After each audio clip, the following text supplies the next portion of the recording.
2022년 12월 30일 금요일 경제뉴스 모닝 브리핑을 시작하겠습니다. 올해 고물가 고환율 고금리 등 이른바 3고 현상으로 국내 증시는 4년 만에 약세로 돌아서 거래 마지막 날인 29일까지 부진을 떨치지 못했다. 코스피 지수는 25% 급락해 2230대까지 내려갔다. 2022년 증시 폐장일인 29일 코스피 지수는 2236.40에 마감했다. 하루 평균 거래 대금은 6조 9천억 원으로 작년보다 41.8% 줄었다. 신규 상장 기업 수는 9곳으로 전년에 비해 크게 감소했다. 지난해는 23곳으로 사상 최대였다. 올해 코스닥 지수는 연내 지지부진한 흐름 속 34% 넘게 떨어졌다. 연간 기준 지난 2019년 이후 3년 만의 하락 전환이다. 시가총액은 지난해 말과 비교해 130조 원 넘게 증발했다.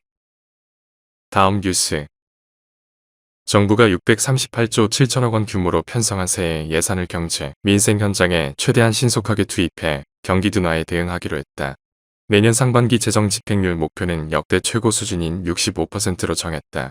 추경호 부총리는 상세한 재정 신속 집행 계획은 다음 주에 발표할 예정이라고 말했다.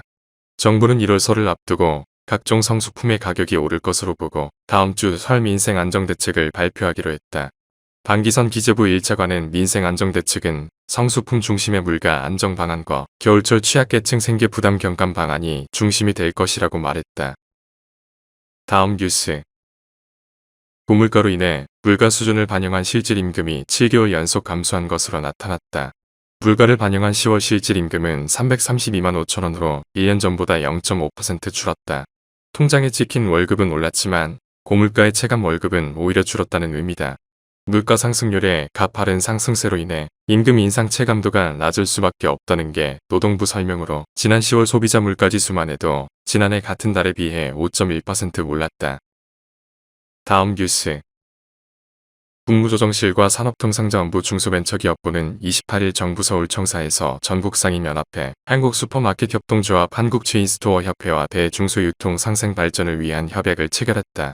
각 기관은 대형마트 영업 제한 시간이나 의무 휴업일에도 온라인 배송이 허용될 수 있도록 공동 노력하기로 했다. 이에 따라 심야 시간을 통한 새벽 배송도 가능해질 전망이다. 의무 휴업일 지정 등과 관련해서는 지방자치단체의 자율성 강화 방안을 지속적으로 협의하기로 했다. 일요일에 집중된 의무 휴업일 지정을 평일로 바꿀 수 있도록 지방자치단체 자율성을 강화한다는 취지다. 다음 뉴스. 청주에 위치한 한 신용협동조합이 과거 고정금리로 대출을 받았던 이들에게 여신거래기 본약관에 적힌 조항을 근거로 대출금리 인상을 통보한 가운데 금융당국이 해당 조항은 천재지변이나 외환위기에서나 적용할 수 있다며 유사 사례를 차단하고 나섰다.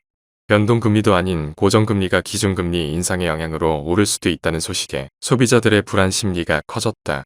한편 여론이 악화되자 청주상당신협은 신협중앙회와 금감원 요구에 따라 고정금리 인상 계획을 철회했다. 다음 뉴스.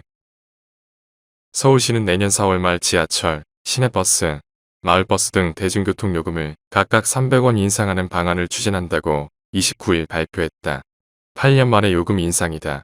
서울시는 지하철과 버스의 누적 적자가 크고 정부가 내년에도 노약자, 무임수송 손실 예산을 지원하지 않기로 해 대중교통 요금 인상이 불가피하다고 밝혔다.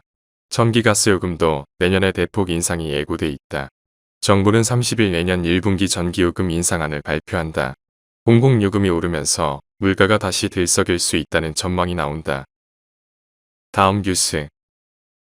29일 영국의 조선해운 시황 분석기관 클락슨 리서치에 따르면 올해 전 세계 선박 발주량은 지난해보다 22% 감소한 것으로 잠정 집계됐다.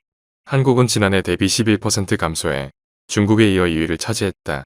한국은 고부가 가치 선박인 가송 반선으로 중국은 저부가 가치 선박인 벌크선이나 소형 컨테이너선으로 수주 선종이 양분화되는 모양새다. 이런 가운데 올해 전 세계에서 발주된 LNG 운반선은 작년 대비 130% 증가했다. 한국과 중국은 각각 70%, 30%의 점유율을 보였다. 다만 작년의 경우 한국이 전체 LNG 운반선 발주량의 93%를 수주했는데 올해 중국이 수주량이나 점유율을 크게 늘렸다. 현재 한국은 2026년 말 인도 물량까지 예약이 꽉 찬 상태다. 이에 빠른 공급을 원하는 선주들이 중국 조선업체를 찾아 중국의 LNG 운반선 점유율이 크게 늘었다는 진단이 나온다. 다음 뉴스. 하나은행이 고시한 12월 29일 오후 11시 48분, 원달러 환율은 1268원입니다. 시청해주셔서 감사합니다. 더 좋은 영상을 위해 구독, 좋아요 부탁드립니다.